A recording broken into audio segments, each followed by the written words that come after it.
All right, super. Hello Yes. and welcome to our cybersecurity webinar. This month we're talking about fortifying fleet security with a cybersecurity risk analysis. My name is Melanie Padron, aka your go-to cybersecurity girl. I'm also the business development manager at IT Architects.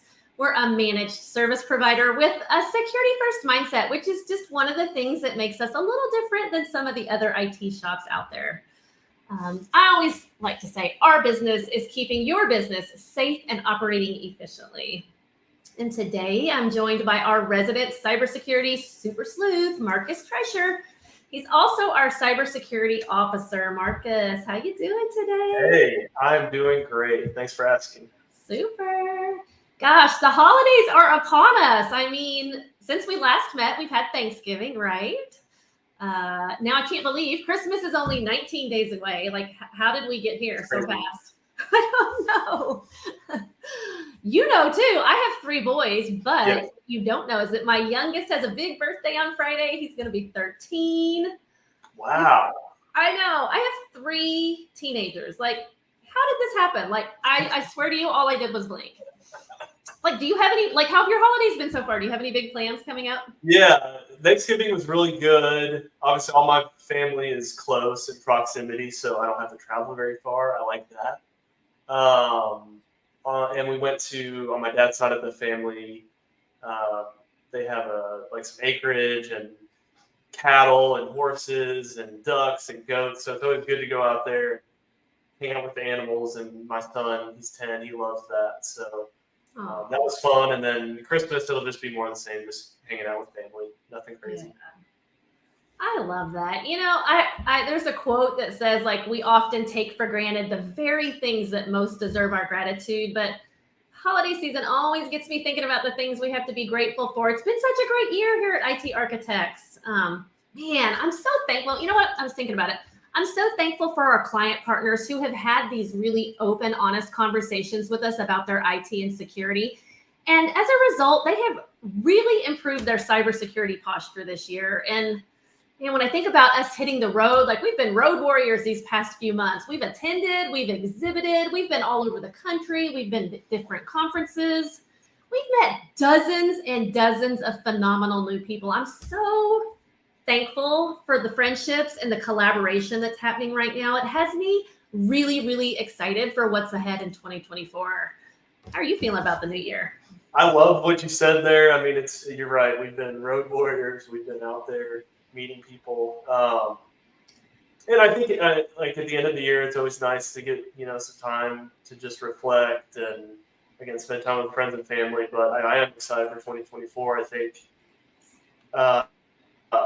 cybersecurity in general it's ever changing. So it's exciting, but it's also creates a lot of anxiety at times. So it's like, I think for 2024, it's going to be all about being adaptable and being willing to meet challenges head on and not just sit back. So I think that's what 2024 is all about. Yep, I think it's going to be a great year. Okay, so I have a joke for you. You know, I always like to start things with humor. So are you ready for one of my bad jokes? I'll try. Okay. How did the computer catch a cold over the holidays? How? He left his windows open.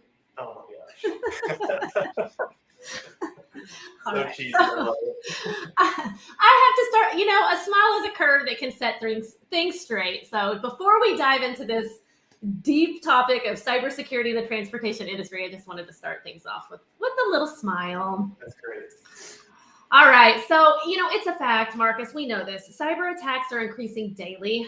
And we're going to talk about risk and if you are prepared. From the most recent headlines about Orbcom and SDs to even going back a few years to Central Freight and Forward Air and Dewey Pile, the transportation industry is the 6th most targeted for cyber attacks. And we're going to get on into all this in just a bit more. While we're waiting, I see a few people have hopped on. If you want to drop a comment in the chat, I would love to know where you're joining from and what you hope to learn from today's webinar. That would be helpful to me. We definitely want to hear from you during our time together, so you can use the comments to communicate and provide feedback. I will be addressing questions at a Q&A section at the end, but I encourage you to submit them as you go so you don't forget about them. I don't know if you're like me, but I hop onto these webinars and I think of all these great questions. And then by the time the Q&A rolls around, I've forgotten what they are. So just drop them as we go. And this one will help us as well. Just how concerned are you about cyber attacks? And I'll pop this up in the banner here. Very, somewhat, or not at all. Okay. How concerned are you about? So that's a good question. Very, somewhat, not at all. All right. I'm going to go ahead and share out our presentation and get started. We are talking about fortifying fleet security with a cybersecurity risk assessment today. And nobody knows better than the attendees of this webinar that the trucking industry has long been the backbone of the global economy, transporting goods and ensuring the supply chain operates smoothly. But, in this increasingly digital world, the trucking industry faces a growing threat that can't be ignored, and that is cybersecurity risks. As technology becomes more integrated into the industry, the need for cybersecurity measures becomes critical. In fact, Marcus, get this. According to the World Economic Forum, cybercrime is now the world's third largest economy, coming in only behind the US and China. So, that's staggering. Things are certainly changing. And the security measures that worked yesterday, they're not enough for today. Applying that old bag of tools to new threats just doesn't work. And that's why we've created this industry-wide educational training event.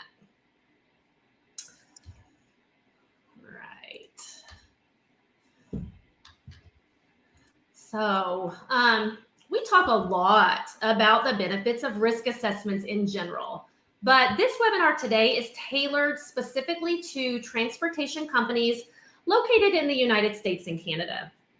And as I mentioned earlier, we've been busy attending various conventions and expos. So you may have even met one of us in person recently, which I love getting to do. Isn't it the best, Marcus, like face-to-face with people? Oh, it's so great. Yeah. But you could even be in an industry that supports transportation. Maybe we connected on one of the socials because we've been very active in our efforts to educate and communicate events happening in the cyber world. Now, it's possible that you have an IT department and you may even have cyber insurance, but at the end of the day, you're just not sure if that's enough. And honestly, that's a really valid question. So we know cybersecurity is a growing issue.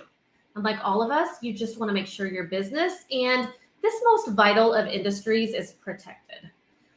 Regardless of why you're here, though, we're so glad. And we just want to extend a warm welcome to everyone. Thank you so much for spending your lunch hour with us. All right. So, who are we? Just a quick introduction here. We're cybersecurity evangelists. And I say that with a wink because our job is to tell the truth about what's happening in the cyber world. And that's usually not a real pretty picture, especially recently because things have changed so much and cyber attacks are way up. Our team is no stranger to the world of IT and cybersecurity. We have over 2 decades of experience in the field, and it all goes back to the beginning when our founder, Derek Vayon, met with Perot Systems at a military job fair. And it ended up being the only job he applied for that day. He landed it. But after 3 or 4 years there, just honing his technical skills, the entrepreneurial bug bit him. And in 2005, he opened DFW Techs, which back then we specialized more in computer repairs and IT services. Fast forward, though, to about 2013, and we evolved into IT architects. And we have a shifted focus on managed services and cybersecurity. One big thing we take pride in here at ITA is that we're still veteran-owned and operated. And today we're dedicated to serving the transportation industry, including trucking and logistics.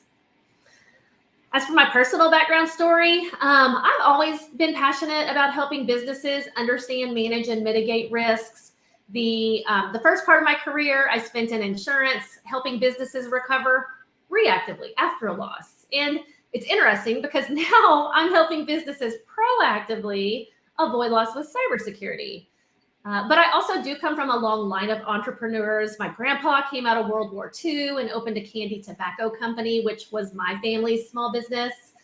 Marcus, you and I both work for a small business here at ITA. And, I always say small businesses are the heartbeat of America. They are the literal American dream and one of the things that makes our country so great. And, it's why we say it's just why we sincerely say our business is protecting your business. It really is why we get out of bed in the morning, and it absolutely does matter to us. Now, Marcus, I know that your family owns a small business too, right? Yes. Yeah. My dad, he owns a small business, and he's owned several throughout the years. And I mean, that's the cool thing about working in our industry and our business is that we get to impact not just a single business, but multiple businesses of different sizes and different industries. So it's very exciting to work with and on behalf of small businesses. I agree completely. Yeah. All right, whoops, let's go back to our agenda real quick. Today, we're going to talk about what a cybersecurity risk assessment is and why your company needs one now. We'll talk about some typical timelines and what to expect in the assessment process. And then we're going to talk about what your very next step is to getting your business covered and mitigating your cyber risk. So why in the world should you tune in today? Why should you listen? I'll start by saying our team has worked with trucking companies for decades. In fact, the owner of IT Architect was the IT director for a logistics company back in the day. You may also remember, though, back in December of 2020, an already distressed Central Freight Lines was hit with a massive ransomware attack that knocked, its operating systems and its call center offline. It was IT architects who were engaged immediately and led that recovery effort. We had most of those systems back online within a few weeks, and we helped them develop a comprehensive incident response plan to mitigate any future attacks. So, we do have quite a bit of experience in this industry, and we are dedicated to keeping it secure today. Marcus, our home city of Dallas, even recently, has just been in the news when it comes to cyber attacks. It's crazy. It is. Yeah, I think it was back in May when they were hit. It affected the municipal court system, the 311 app, website was down. Yeah. So they were hit pretty hard. And then just last month, Dallas County was hit. They had I think it was the Play ransomware group. Mm-hmm. They basically said, hey, we have all this data. We're going to release it on the dark web unless you pay us. Mm-hmm. And then just last week, the North Texas Municipal Water District was also the victim of a cyber attack. So it's just happening, all around us. And that's just Dallas. Right. Other cities, other entities are getting hit all the time. Yeah. I mean, all of those attacks that you just mentioned illustrate why it's so important to stay on the leading edge of cybersecurity. We're not just an IT shop anymore like we were back in 2005. We now invest in the best security protection for our clients, and we approach every relationship from a security-first mindset. And, other business owners have to up their security posture too, because the cyber landscape has changed so much. We all have to take a proactive approach in avoiding cyber attacks. Now, this week, I asked a question in an email to some of our clients and just some of the people we've met recently. But I'd like to know from the audience, what would you do if you were hacked tomorrow? And I'm going to give you a minute to answer. Do you have cybersecurity to help avoid an attack? Do you have a plan in place if you're ransomed tomorrow or fall victim to a business email compromise or maybe mistakenly wire money to a criminal? Do you even know who you would contact first? Like, what would you do if you couldn't gain access to your computer systems or your technology? It's a really important scenario that we think through. And while you answer, I'm going to tell you that one person I was emailing with this week admitted she had no idea what they were due. She said maybe contact a lawyer first, which I think that's probably what most people would do. But, she admitted she wasn't entirely sure and that it sounded pretty scary. And she even said that they were recently talking about creating a disaster recovery plan for their business. And so I hope this training today just helps everybody get a little traction to kind of get started on this. All right. So, Marcus, here at IT Architects, you oversee and you run all the CSRAs. you get the real life results that our security tools uncover. Can you give us a quick explanation of like what a CSRA is and then the importance of running them regularly? Yeah.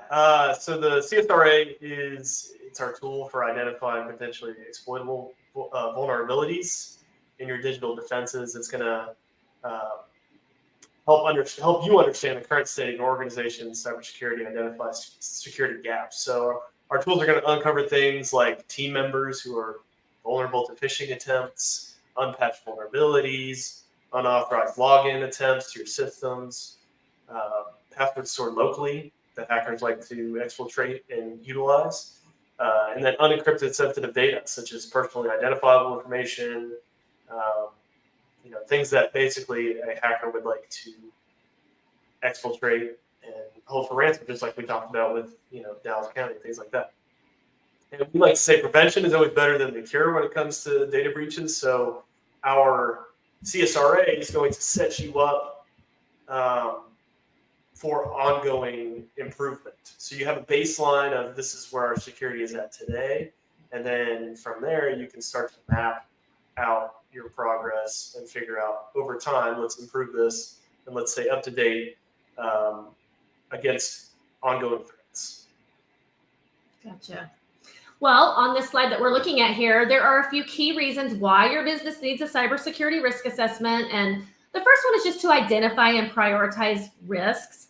By prioritizing your risk, you can focus your resources on the most pressing issues first. It also helps you protect your assets. Cybersecurity risks can have serious consequences, including, the obvious financial loss, but also things like reputational damage and legal liabilities. So a CSRA is going to help you understand the potential impacts of these risks and then take steps to prevent them. It's also going to help you comply with regulations. And I really think the future of cybersecurity, we're going to see more regulations. Many industries already have specific cybersecurity regulations in place, such as like HIPAA for healthcare and the new FTC safeguards, which apply to non-banking financial institutions, including motor vehicle and truck dealerships. So I know trucking is a topic of discussion today. Truck dealerships are going to want to listen up.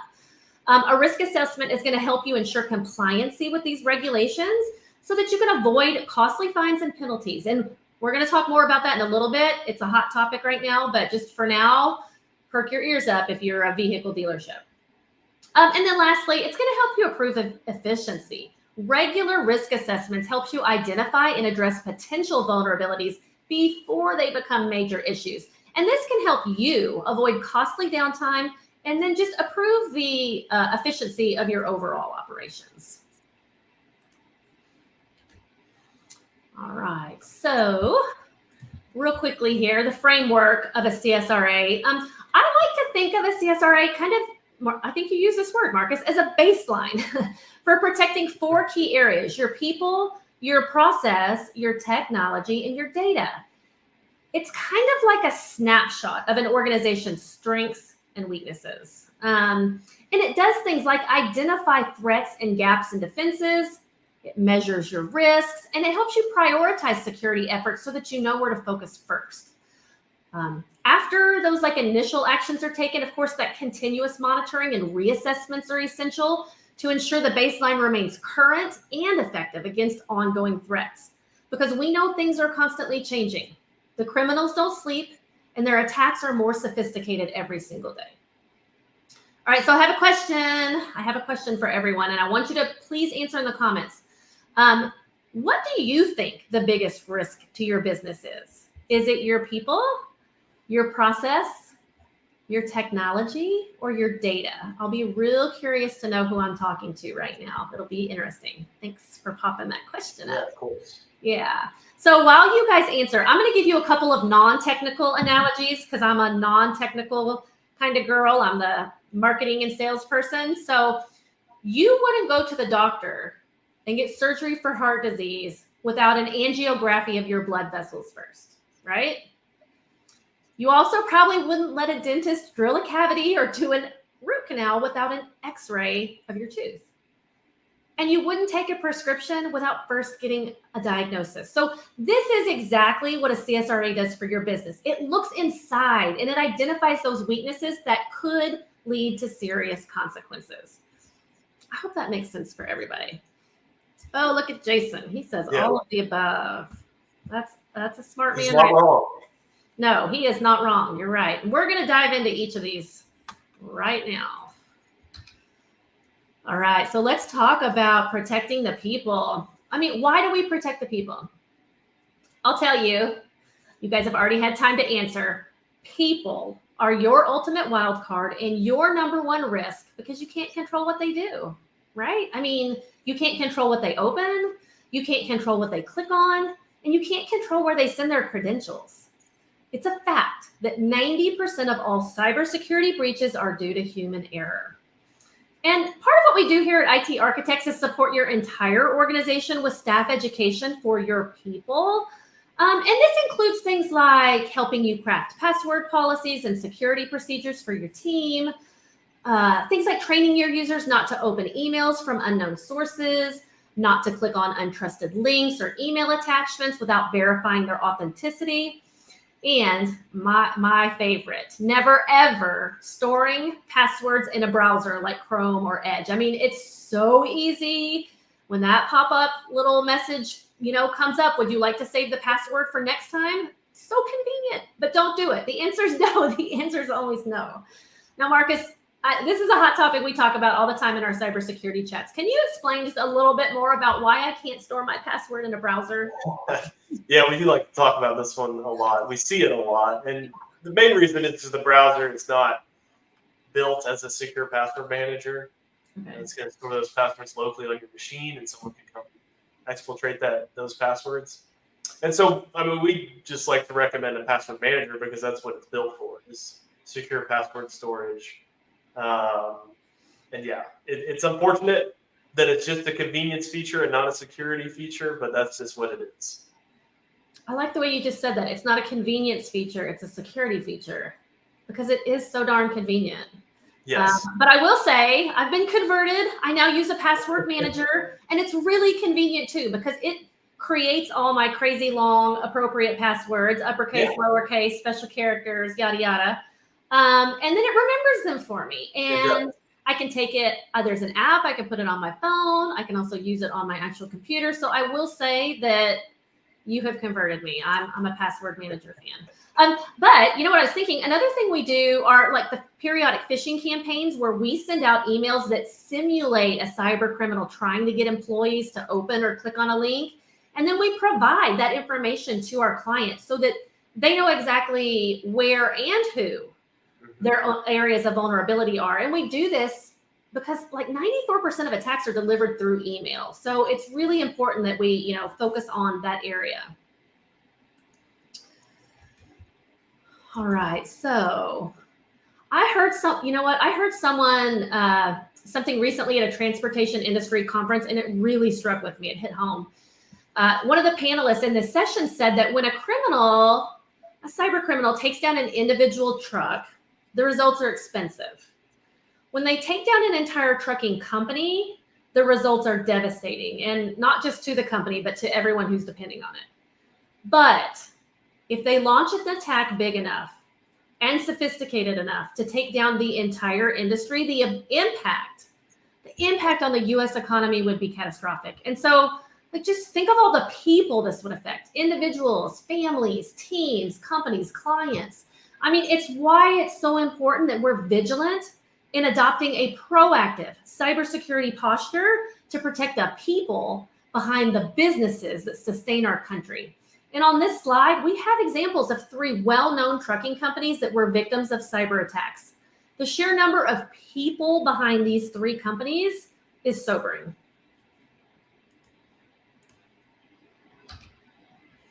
All right, let's talk about protecting the process. So a CSRA protects processes by finding weaknesses in day-to-day activities and making them more secure. Marcus, can you help us understand how a risk assessment protects process? Yeah, it's really mapping out the processes that you use in your business and looking at the data that's being transferred back and forth. Where is data coming from? Where is it being sent? And is all this happening securely? And if there is sensitive data that's being transmitted or stored insecurely, then we'll recommend solutions to secure that process while not impacting the process itself or the stakeholders to that process.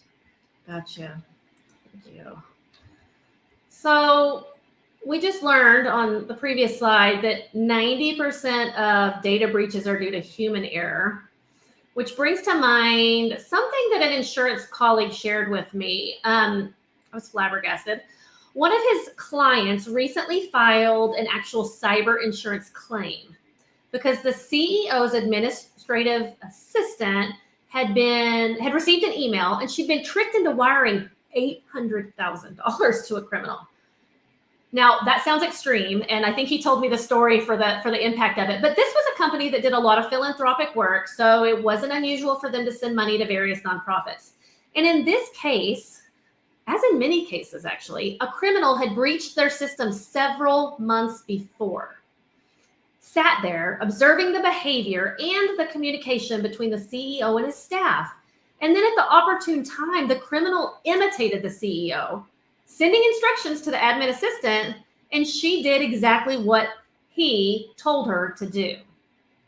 Now, this is an example of a social engineering tactic called business email compromise, which is it's kind of when a criminal tricks a person into doing something fraudulent through email, like, I don't know, transferring funds, sharing sensitive information, changing account details. But the attacker creates like this emotional sense of urgency by impersonating someone higher up in an organization, which it does create a sense of urgency or a sense of authority, and they do that to deceive them. And sadly, this type of thing is happening more and more. But the moral of the story, back to our processes, is that without the appropriate checks, balances, and processes in place to verify the request, that organization fell victim to wiring money straight to a cyber criminal. And wire fraud is not covered by the FDIC or any type of banking, institution. When you willingly send your money somewhere, there's very little recourse, unfortunately, for getting it back. All right, let's move on to technology here. I think one of the most compelling reasons for the trucking industry to be concerned about cybersecurity is its ever-increasing dependence on technology. Modern trucks are equipped with sophisticated systems, including, things like GPS navigation, different communication tools, and electronic logging devices. And these technologies have absolutely streamlined organizations. They have increased efficiency and improved safety. However, they've also made the industry vulnerable to cyber attacks. The criminals are working nonstop to find cracks in your technology, and we must work equally hard to safeguard it. Marcus, can you talk to us just a little bit about how a CSRA keeps an organization's technology safe? Yeah, absolutely. So we're going to look at, like you mentioned, all the different types of technology that exists in your business, hardware, software, web applications, and then we're also going to check, are there vulnerabilities that could be exploited on the hardware or the software. And then we can also look at hardware and software life cycles, which can help with budget planning. And then beyond that, identify any hardware or software that's end of life or no longer vendor supported, which again would be a security risk. Yeah, I do think trucking companies specifically, you tend to, at times, some of them operate using outdated technology, and that's definitely a vulnerability. In fact, on this slide, we've shown some cyber attacks on the trucking industry that have been in the news recently where technology was affected. Most of you guys will know that Estes was hit in October with a cyber attack that took down its systems, limiting visibility into its operations and impeding new shipments. The company was forced to rely on manual processes, which are prone to error just in and of themselves. The next one is Orbcom. This ransomware attack is another example of an attack on a company's technology. In this incident, service outages prevented trucking companies from managing their fleets. Customers reported that they couldn't track their inventory or use ELD devices, which forced the truckers then to go back to paper logs. So, because of its reliance on emerging technologies, the the transportation industry is a prime target for cyber attacks. In fact, as I mentioned earlier, it's now the 6th most targeted vertical. So while these technologies offer numerous benefits, they also introduce new vulnerabilities if not properly secured. All right, let's talk about protecting data. I'd like you to ask yourself, is your data or your customer's data at risk? So the trucking industry deals with vast amounts of sensitive data, things like everything from, shipping details, customer information, driver records. So protecting this data is not only a matter of business integrity, but it's also a legal requirement. And regulatory bodies such as the Federal Motor Carrier Safety Administration has established strict guidelines for data privacy and security. And then, of course, as we talked about briefly earlier, those non-banking financial institutions, including truck dealerships, are now subject, as of June of this year, you are subject to FTC safeguards rules. But, honestly, every company that has data that, if it gets in the wrong hands, could be a risk. I mean, would you agree, Marcus? Yeah, absolutely. I mean, when we look at the CSRA, we're kind of approaching it as if we were a hacker. We're going to look for the same information that they would look for to exfiltrate and hold for ransom or sell. So we look at, okay, are the systems, the hardware that stores this sensitive data, is that hardware encrypted? And then also, does it have file level encryption? So we want to look for those multiple layers of defense that if a hacker was on that system, he would be looking to circumvent to gain access to it. Got it. So, and truck dealerships, you want to really pay special attention to the new FTC safeguards. The fines are stiff. I wrote down some notes here, as much as $100,000 per violation, with an additional $10,000 against officers and directors, and damages for consent violations as much as $43,000 per day for each violation. Now, the FTC is a topic for a whole other webinar, but if you need more information or help with compliance, drop a comment, or you can even schedule time on my calendar for a strategy session. It's super easy. It's melanie.itarchitects.com, and I'll throw up a QR code at the end here that you can scan also to get on my calendar. All right, but let's keep trucking along. I can't help but be funny. You can't help yourself. I know I can't. All right. So why do criminals want your data? As Marcus said earlier, it's valuable. One stolen identity is currently going for $1,000 on the dark web. They can also use your login credentials for account takeover and stolen data for things like phishing attacks and future extortion attacks as well. And so on the slide here, we have the example of the TQL cyber attack, where external hackers breached its IT system and gained access to customers' data. The criminals exfiltrated the data, things like, carrier tax ID numbers, bank account numbers, and invoice information. And let me tell you, there were lawsuits as a result. All right, so let's talk about how long a comprehensive CSRA takes. First, I think it's important to point out that all CSRAs are not created equal. There are IT shops out there that will come in and count your employees and your computers and give you a quick quote without ever truly evaluating the core areas we just talked about. So a comprehensive cybersecurity risk analysis is not just a simple scan of your environment. It takes about 30 days. So it's going to start with a discovery consultation where a series of questions are asked to learn more about things like your hardware and your software and your equipment, your network, your IT systems, etc. And this can be done in person, but it can also be done over Zoom. One of the good things that came out of COVID is that we're all used to meeting on the computer, just like this. But following that call, your network is then scanned deeply for malware and vulnerabilities. We do the simulated phishing test that we talked about earlier. We do dark web checks, and we look at your equipment and your infrastructure. We just really evaluate that on a very deep, comprehensive level. And then at the completion, all of those findings are provided to you in a nice report wrapped up with a little bow. And then it's up to you to decide how you want to manage and prioritize your risk. Okay, but here's the thing though. I want to pause here for just a minute and talk about how cybersecurity and cyber insurance work together. So cyber insurance, if you have it, and I'd like to know in the comments, does anyone have cyber insurance? Would you put just a yes or a no? I'm curious to know who has cyber insurance. Cyber insurance will not cover you if you fail to implement the proper cybersecurity to mitigate your risk. As I mentioned earlier, I worked in insurance for over 2 decades, and I still meet regularly and I talk with my insurance colleagues. And here's what I know. Insurance premiums and deductibles have gone up. Exclusions and sublimits have increased. Insurance companies are a business, just like the rest of us, and they must charge a premium that is equal to their risk. And this means they have to bring in enough money to cover all the claims that they're paying out. And when you think about that, the rising cost of insurance is the ultimate social proof that what we're telling you about cybersecurity is true. And one of the, oh, look here, someone has cyber insurance. I'm super proud of you and impressed. That's awesome. So one of the unique things we do here at IT Architects is help our customers navigate the insurance application process.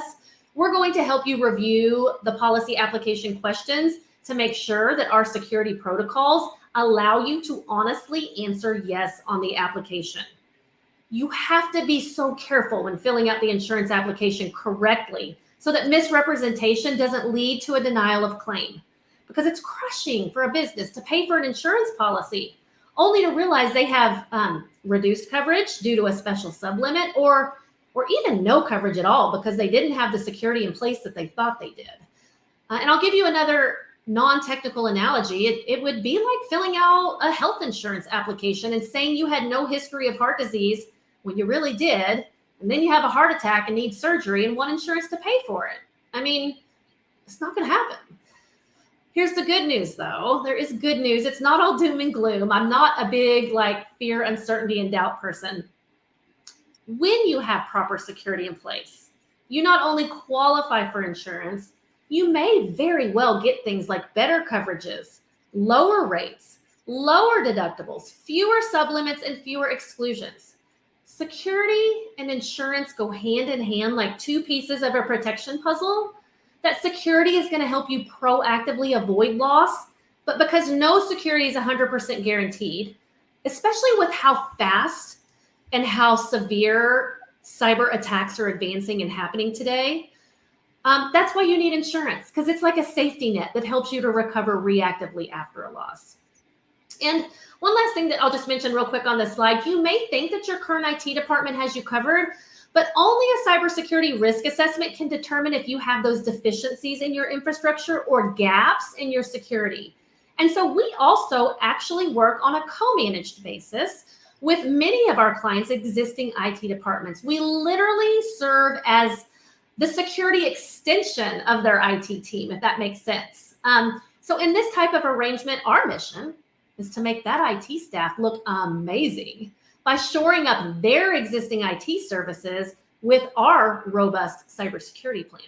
So we absolutely work on a co-managed basis as well. All right, so where do we go from here? We know things have changed. Cyber attacks are way up, especially in the trucking, transportation, and logistics industries. And as the business owner, you get to decide how you want to manage your risk. Do you want to do it alone, piecemeal it together, and possibly still get it wrong because it's not your core business, it's not your specialty? Or does it make sense to partner with a qualified team of professionals who live and breathe cybersecurity? We want to help you. And on the next slide, there's going to be a QR code for the attendees of this webinar. You can scan that to schedule a complimentary cybersecurity strategy session. It only takes about 20 minutes just to get to know you a little bit better, point you in the right direction, and get a plan of action for going forward. You really have nothing to lose and a lot to gain. Let me throw that up real quick so you guys can check that out. I do encourage you not to wait. Our calendar, when we do an event like this, an educational event, our calendar starts to fill up. So I know we're going into the holidays, and every minute you wait is one more minute you're at risk. Cyber criminals know that companies go on a skeleton staff during the holidays, and they choose times like holiday weekends or holiday weeks when they know people are out, executives are out. They know it's a vulnerable time. So I encourage you to hop on our calendar quickly. And then I also have just a little bonus for those in attendance today. It's an ebook I put together called Defending the Digital Realm. Again, you can just simply scan that QR code to get a complimentary question. I'm going to leave both of those up on the screen, but at this point, I would like to answer any questions that you guys have if you want to pop them in the comments. I'm happy to just address anything specifically. You're also welcome to connect with me on LinkedIn. Marcus and I both are extremely active on LinkedIn. We work really hard to just educate and share information about the latest threats, the latest scams, the latest things for you to be aware of so that you can avoid them. So feel free to look either one of us up on LinkedIn. We would love to connect with you there as well. All right. Thank you, Mark. I appreciate your kind words. Jason says he uses a spreadsheet for all of our passwords. Is that bad? Oh, Marcus, you want to take that question? I feel like he already knows the answer to that question, but yeah, it's equivalent to storing it in a browser. It's going to be easily pulled off of that machine if a bad actor gets access to it. So again, password manager, it's your friend. You can upload that spreadsheet right to your password manager. So when a criminal gets into your system, they look at the names of all your files, right? And if you have and they also look at the contents of those files. So if you have something named passwords, even if you have an Excel, like I had someone tell me once, or I heard someone say this, well, I have a password on my Excel document. So they thought they were super safe. Mm-hmm. So you don't want to store your passwords in anything called a password spreadsheet. You don't want to even have anything that looks like a password there because the criminals are scanning all of that data. Exactly.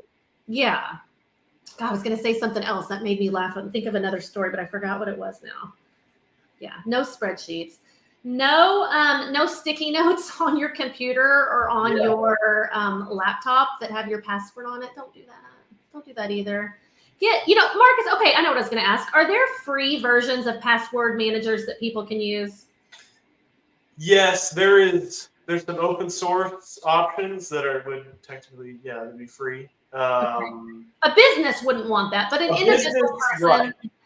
Yeah, in most instances, I mean, you can find I have one for personal use. I have one for the company, the company provides, so I can have it segmented. Mm-hmm. And I think it's like $8 a month for a family for my password manager that I use personally. So okay, it's affordable for personal use, and then obviously, the business is going to want to provide that to all the end users because in reality, anyone who's improperly storing passwords, if they have some sort of critical access to critical systems, then that's a vulnerability right there. Yeah, I agree. $8 a month is affordable. It's worth it. Yeah. If you're just an individual, for sure. All right. Well, I don't see any other questions. Do you see any more, Marcus, that came through when I was? No, I think that's it. Okay, super. Well, goodness, we appreciate you joining in. I would love to know what your biggest takeaway was from this today. You can put that in the chat or you can reach out to me later and let me know. We very much want to meet you where you're at and help you take the next step in improving your overall cybersecurity posture. This is a journey that we're on together. And so it helps me to customize these webinars to know exactly who I'm talking to and what questions you have and how we can help you address those and just prioritize them. So we will be back next month. It'll be 2024 when we come back at you the next time. So if we don't talk to you before then, just happy holidays, everyone, and wishing you just a safe, prosperous, successful new year. Yes, happy holidays. Yeah. Okay, guys, we'll see you. Have a great day.